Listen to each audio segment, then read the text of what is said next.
يعد المتحف المصري بالقاهرة أحد أكبر المتاحف الأثرية في العالم، حيث يضم أكبر مجموعة من القطع الأثرية المصرية القديمة.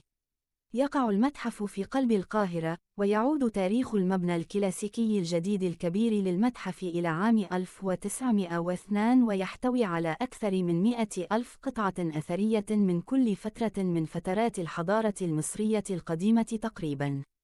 يمكن للزوار أن يتعجبوا من كنوز توت عنخ آمون الشهيرة، بما في ذلك قناع الموت الذهبي، بالإضافة إلى عدد لا يحصى من التماثيل الأخرى التي لا تقدر بثمن، والتوابيت، ولفائف البردي، والأشياء اليومية التي توفر نافذة على حياة المصريين القدماء.